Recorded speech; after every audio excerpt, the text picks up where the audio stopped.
from yesterday, Pete Thamel from ESPN, and I did trade a voicemail with him and also a text message with him, but he had kind of an overview.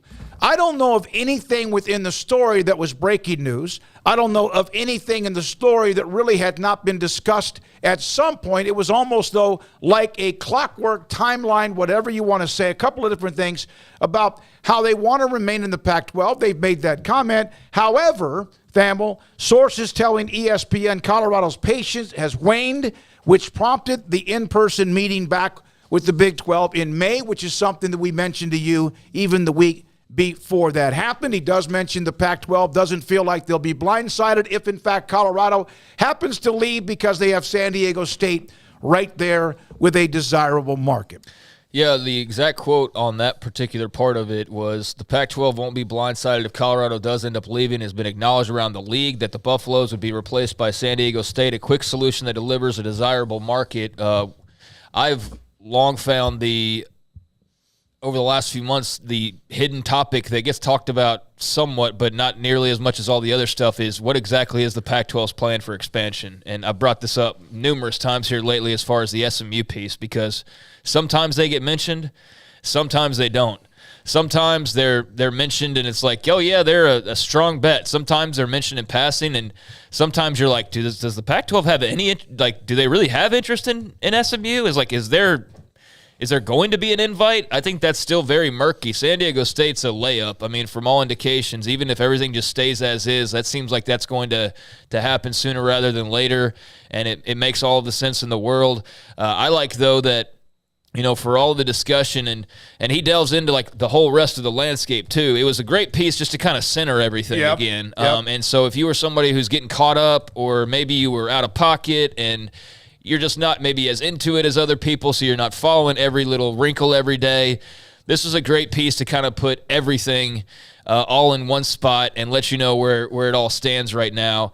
But as far as that pack line about, you know, it's been acknowledged around the league that the Buffaloes would be replaced, it seems to indicate to me that there's at least some discussion that there's a possibility somebody could move. And that flies in the face of, well, there's absolutely nothing that could happen. And, you know, I understand, you know, drawing lines in the sand and all of that, but we've maintained now for a little while, not, you know, months and months and months, that it's, you know, it's all in the works and everything, but I don't know. I think that it's more than some people want to acknowledge, and probably not as far along as others want to acknowledge, right? It's still like everything else, somewhere in the middle. Yep. But that line to me, it's like, if they're talking around the offices about what if Colorado leaves, well, then the job's well done by Brett Yormark, and, you know, just the yeah, because San Diego State was supposed to be an addition, right? Not a addition by subtraction. And then it became they could fill a spot, and then maybe SMU could fill. It became, well, what if Colorado leaves and Arizona leaves, and then like, oh, well, then we get San Diego State, and then maybe you go get SMU. And then, you know, when there was thoughts that it would be even more, it's like, well, Tulane could be in there. And, you know, there was that whole conversation about a month or two ago.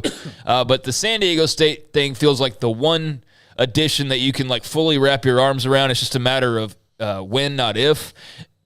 And then, you know, I thought, again, it was interesting for him to say, like, yeah, there's people within the Pac-12 that are acknowledging the possibility. And to me, that, you know, is not nothing. And I just think that, you know, needs to be kind of highlighted just briefly because clearly there is that discussion within those walls to some extent. And that's interesting. Well, there's other stories on the ACC, the Big Ten/SEC, and much more. But that was last night. It is on ESPN.com, but it is a insider-type article that is on ESPN+. Spencer Goff on Colorado. I honestly wanted Colorado back just mostly based off nostalgia, but that is over for me. I'm worn out.